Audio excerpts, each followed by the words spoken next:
Good evening, everyone. Thank you for joining Jane and myself with Drive Safe, Ride Safe.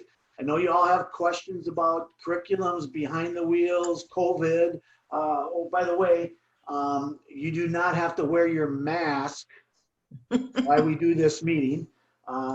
Jane's not wearing hers, and we need to.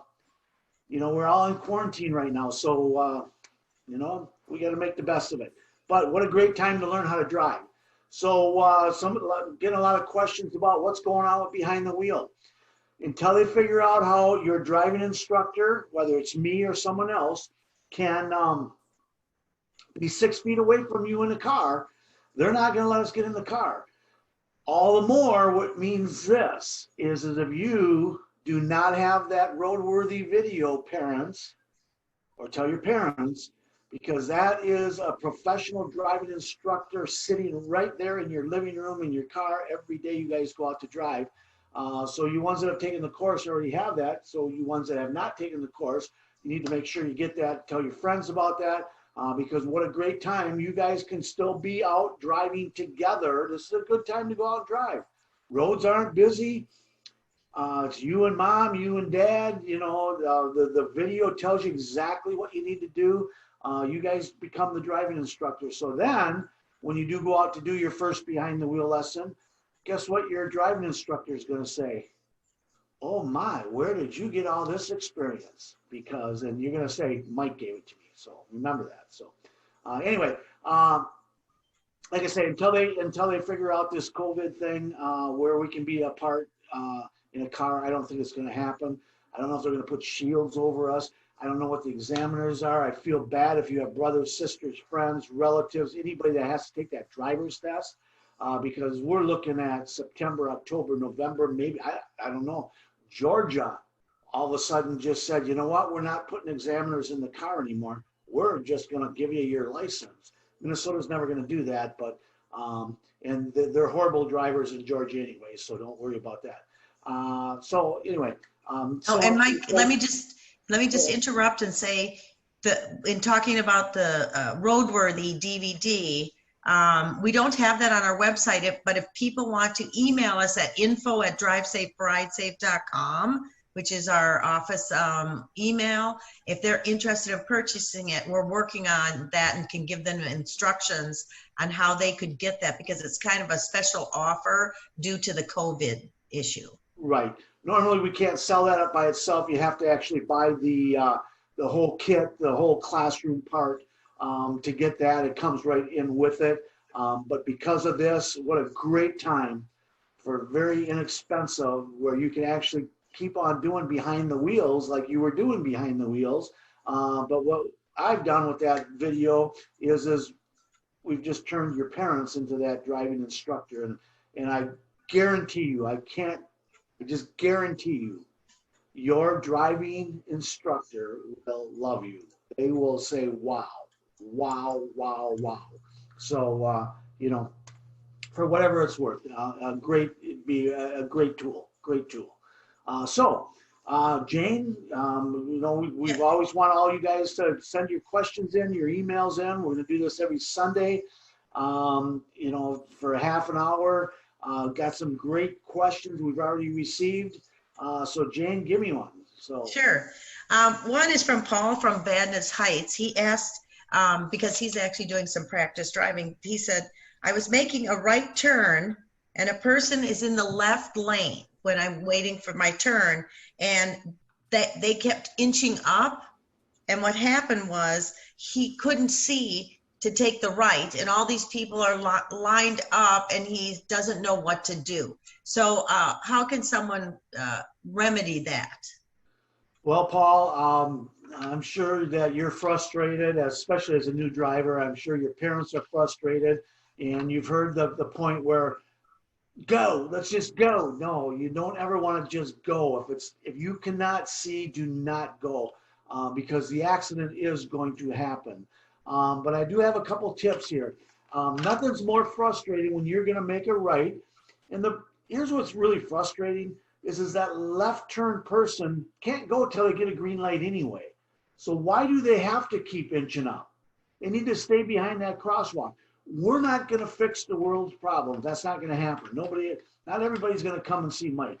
But so they're always going to be there. They're going to inch into the crosswalk. And here you are, you just want to see. Of course, they're blinding you. So if that happens to you, remember, you can make a right on a red turn, on a red light, as long as it doesn't say no turn on red or turn on red prohibited. What I want you to do when you stop behind your crosswalk, let's say this guy's way up here. Okay, so you're like this. And you stop behind your crosswalk, and now you're going to inch up to C. I want you to look to your right. Remember, we talk about benefits to the right. There's so many benefits to the right, and I can just sit here every time we talk about a story. I just said, what do we have to the right? I want you to notice if you have a black top or a dirt shoulder. Most of the times when you can make a right on a red, you have a black top shoulder. You have some kind of a shoulder there, all right? Remember this, the number one thing in driving defense is give someone a reason to miss you, and guess what they'll do? They'll miss you. You pull out in front of them, they'll hit you because they don't know what to do.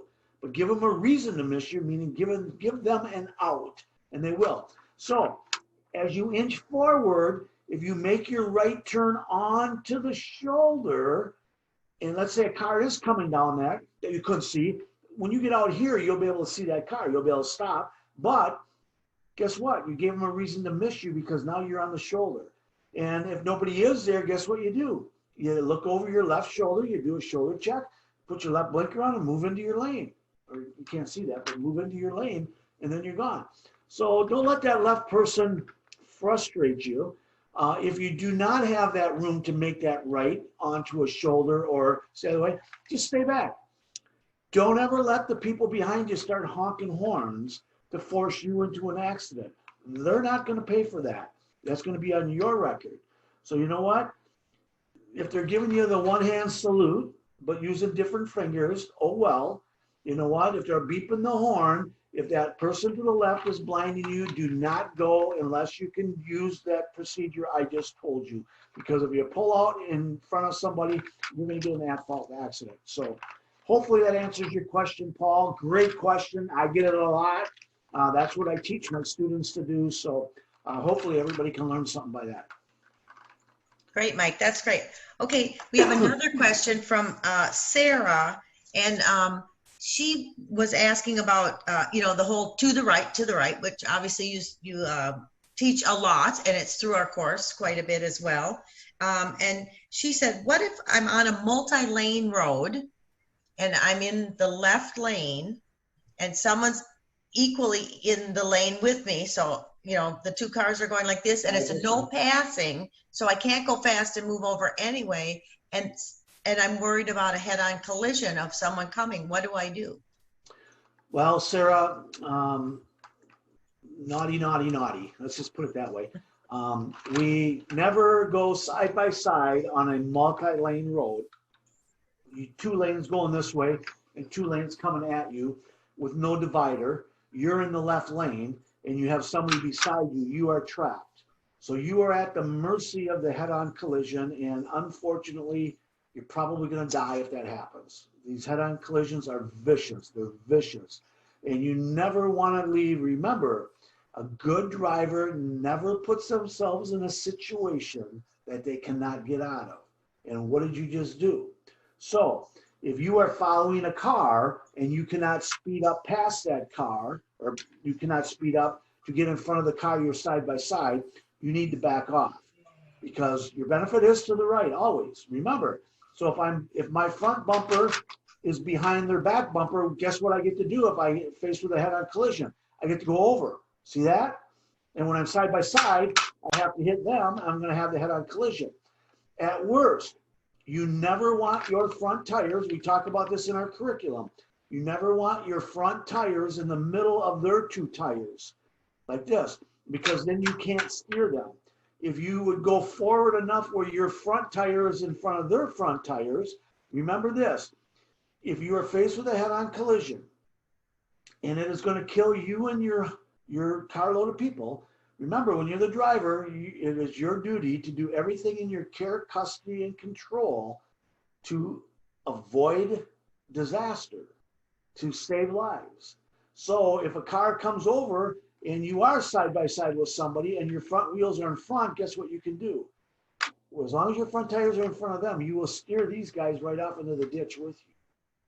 If your front tires are not in front of theirs, you will go nowhere. That car is going to be a blocker to you. I don't like the left lane, especially when there is no divider there. Get your business done and get out of there. Okay, you have no business in a left lane to be side by side with another car. So I would suggest you back off, but now you're impeding traffic probably because you're one that doesn't want to speed. You got all the speeders behind you. If you have to get past that car, get past the car, but you need to get back in the right lane. And remember, as a rider, as a driver, as a passenger, I don't care. You need to always be looking at your benefits to the right. Because when you do it as the rider, even if you don't have a permit yet, if you're just riding with mom or dad, or mom and dad's riding with you, just keep looking at your benefits. Ask yourself time after time after time, if that car comes across right now, what would I do? Guys, I can't tell you enough. The ones that die in car crashes are the ones that freeze and don't know what to do. So we got to train our mind to the right. We're ready. Bring it. Come on, I'm ready. And to be ready, you have to be watching. You got to be watching lane position coming at you. And you can't be putting yourself in situations you can't get out of. So hopefully, Sarah, that answered your question. And I certainly wish I could be one to do your behind the wheel, because I would put you in that situation and just show you all the stuff that you need to look for. So hopefully that does help. And we talk about that in the roadworthy video also. Great, Mike. That was good help, I'm sure, for Sarah. Now, another thing, I don't have a question right now, but you were talking about driving in the mountains on your way from Florida, and there was, you can use kind of the analogy of what happened to maybe help some kids Right. and some drivers. So what we're going to try and do is get this, my daughter lives in Nashville, and my wife and I were coming back from Florida, actually heading to Nashville, and that's where we were going to spend the night and then head on into Minnesota. And we were coming down the Smoky Mountains. I believe that's the Smoky Mountains in Nashville. Yes, it is. The Chattanooga, Nashville. Yep. So we were coming down the mountain, and I have a truck, and I'm pulling a 20-foot aluminum trailer. So, and I don't like it, but so any of you that have newer cars, you have what they call an engine brake, depending on what make model you have. If you're going down a mountain, you don't want to push on your brake and hold your brake going down that mountain, because what happens is your brakes get so hot, you got metal to metal, and it's rubbing, and it gets so hot it actually will ignite your tires. It'll get so hot your tires will start on fire, or your tires will get so hot they will blow up. Now that's in a car. I want you to picture a semi that's loaded, that weighs 80,000 pounds. That is 40 tons. Think about that. Coming down a mountain. That's why if you ever go down a mountain, you'll see what they have, runaway pits. They have sand pits that are probably 40 yards long, that a semi can just drive into this deep sand, and the sand will actually stop them. It's their brakes. But anyway, we were coming down the mountain, and what you want to do is if your engine brake works, if you do have that, your engine brake will hold you at a speed where you don't have to even use your brakes, which is a great thing. All right. If you don't have that, you need to push on your brake a little bit to slow yourself down. You have to release it all the way. Of course, you want to be in a lower gear, because as soon as you release that brake, you're going to start going fast again. All right. But you got to release the whole brake to let that pad, that disc that's rubbing, cool down. And then as your speed gets up, then you're going to push down again, and then you're going to release again and push down again and release again. But got to take that foot all the way off that brake, because you don't want them touching. Okay. So anyway, we're going down the mountain, and I'm just still to this day, I'm just hoping that we have this on video, because I have a dash cam. And I said to my wife, I said, look at the smoke starting to come behind that truck up there. And I actually turned my little camera to the truck, and she goes, well, what do you mean? I says, the brakes are getting hot, which means the tires are getting hot. Okay. And all of a sudden, this truck just burst into flames. The back end of the truck, the tires just went into flames. And we were behind it. Thank God we weren't 20 minutes behind it, because they had, I'm sure this truck was, by the time we even got past it, it was so on fire, they're going to shut 2 lanes on that mountain going down. And guess what? There's no fire departments close by. So it's going to take them a good 20, 30, 40, 50 hour to get to them. I don't know. So all the people behind us are going to get shut down, and they're going to be stuck on that mountain pass over because one driver going too fast and had to use the brakes going down the mountains, didn't know how to use his brakes. I don't know, whatever the reason was, didn't use low gear. But anyway, we're going to actually put that on a video, but it happens in a car also, guys. And remember this, if that truck blows that tire before it starts on fire, you've seen them big strips of tires on the side of the freeways, side of the 2-way roads. If that thing strips off and comes flying into your windshield, it's coming through. Those are big, they're heavy, they're full of wire because they're called steel belts, and they're going to break windows and they're going to damage cars. And that's why we don't follow semis. You never do. You get your, again, I talk about get your business done and get out of there. The last place you want to be is behind a semi that's going fast on 18 tires where they could get hot. When a tire gets hot, that's when it blows. That's when it starts on fire. And if there's braking involved, it just makes things even worse. So, so again, get your business done, get out of there. You don't want to be on the right side or left side or the momentum side of that truck when they're coming around the bend on the mountains. So you need to hang back. You need to wait for that straightaway. Yes, you might need to accelerate a little bit to get past them.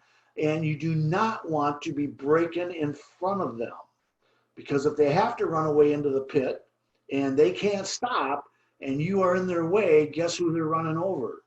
You. So you know what? The last thing you want to do is get past them. Like this is the semi, is you want to hurry past them and then jump in front of them and slow down. Remember, they got 80,000 pounds. They're not going to stop very well. So you still want to hang out over here as you build your distance on them. And also, if you are in the right lane and there is no truck following you or nothing, you need to be paying attention to see what could be coming up later, because they show up quickly. And when their brakes are gone, there's nothing to slow that truck down. Nothing. Slow car, a truck and a trailer, a semi, a single straight job truck, single axle truck. So just be aware of that. And be aware of that out on freeways. And we don't have mountains in Minnesota, but we do have downhill stuff where stuff like that could happen. And Jane, as long as we're talking about trucks and we're coming into springtime and construction, I want to save everybody out there from losing a windshield. Okay? Rock chips are notorious, especially in summertime. So I want you to identify, anytime you get behind trucks, I want you to identify what that truck does. Does it haul dirt? Does it pull something that digs dirt, meaning a backhoe, a bobcat, a skid loader, whatever, okay? Because if it's on that trailer and it's been digging dirt, guess what's on that trailer? Rocks, dirt rocks. And if it's a dump truck in front of you that just dumped its rocks, or a front end loader just filled it and some rocks fell off in their bumper, they're supposed to get out of the truck and they're supposed to actually go back. It's a law. That doesn't mean they do it, but they're supposed to go back and they're supposed to clean all that off. Yeah, right. Nobody does it. So the first bridge they go over, guess what happens? Boom, they go like this. And then all the rocks start falling. And then they start jumping because they're going 50, 60, 70 miles an hour. And guess where that rock ends up? Ding, right into the windshield. And now you got a rock chip, a cracked windshield. If you don't have full glass in your insurance, you're going to be paying $200 to $300 to $400. And if you have a antenna inside the windshield, you're going to pay more than that. And 100% preventable, guys, because this is why. If you identify that truck you're following, guess what? I'm sorry. If it's me following the truck and you are the one behind me, I'm going to slow down, and guess what you're going to do? You are going to pass me, and you're going to come in front of me and come between me and the truck. And guess who's going to get the windshield dings? You are. Okay? They're going to hit your windshield, and that's why you always want a car between you and that truck. All right? Or you need to just take your distance and move it way back. They are going to drop rocks, guaranteed. They're going to, if it hauls dirt, gravel, pulls something that digs dirt, trailers that are open, they're always dropping rocks. So stay away from them. Stay one lane over. You will save your windshield. You will save your insurance, because your insurance company is only going to allow you in your span of insurance so many glass claims. All right. Remember, insurance is everybody pays a little, so nobody pays a lot. And when they start paying a lot on your behalf, you're the one that ends up on risk insurance paying more insurance. And maybe someday we could even do an insurance kind of section, because people need to get educated on that also as they drive, because the most expensive thing you will pay as a driver is insurance for the rest of your life. So anyway, that's a great question. Well, great, Mike. I'm glad that was your experience with your truck, and it was wonderful. I'm glad that you talked to him about it and related it obviously to Minnesota too. We're really almost out of time, and we're out of questions for tonight, but I do want to kind of just quickly reiterate the fact that you talked about roadworthy, and people can go to info@drivesaferidesafe.com, and we can talk to you about how you can get that if indeed you want to get some good practice driving during the time you have your permit but aren't able to actually go get your license. The other thing that I want to talk about is these particular live Q&As that we do with Mike every week. It is to help the students who, if they have questions. If you have questions throughout the week, you can email us those questions as well if you can't make it to this live program. And we will be airing these like on our Drive Safe Ride Safe Facebook page and on our Drive Safe Ride Safe YouTube page. So if you miss them, you can go there and get some of these answers yourself. And as a student, we ask you if you would like to sign up for it. It's free for the first month. You just, due to the way the system is, you have to put in your credit card, but we do not charge you for the first month. And after that, we charge you $1.99 if you want to watch us more again and again, or again, the taped pieces we have. And if you want to even send us information on topics that you'd like that are above and beyond some of the things we do in the workbooks and in the curriculums. Now, what do you want to say goodbye there, Michael? Well, no, listen, like you say, the $1.99, I mean, it just, you know what, guys, I wish we could just bring this free. It's not feasible. $1.99, somebody today's life got saved, just today. Just somebody watching out there right now, your life got saved for $1.99. Let's say it did cost you $1. It was free, but let's say it did cost you $1. Who out there would not buy a pill from me if I said the COVID-19 virus will never get you? Would you spend $1.99 on it? Seriously, look at this. The number one thing we spend the least amount of time on is training our drivers. That's why so many people die in crashes. That's why so many people crash. That's why we have so many aches and pains and life, when you do live, just lifelonging injuries because. So anyway, don't ever do that. Just spread the word. You know what? This is for you guys. It's not for me. If you amortize it, it's only 50 cents. It's only $1.99 for 4 episodes. Yes. And if you can't afford $1.99, you know what? You let me know. You email Jane. I'll pay for it. I'll put my credit card in for you. But you got to get online. Invite a couple buddies over when we do this, because you know what? You guys are riding in the cars with these people. Come on. You know what? I want to know, are you safe? I want to know if you're safe. So we got parents out there, we got adults out there we can help. You know, of course, students. I want to help my students. But remember, we're all on the roads together. And if we can spread the word on a lot of this stuff, how many lives can we save? You know, maybe we're the ventilator machine everybody's been waiting for. Good night. Thanks for listening. All right. Thanks, Mike. We'll talk later, and goodbye.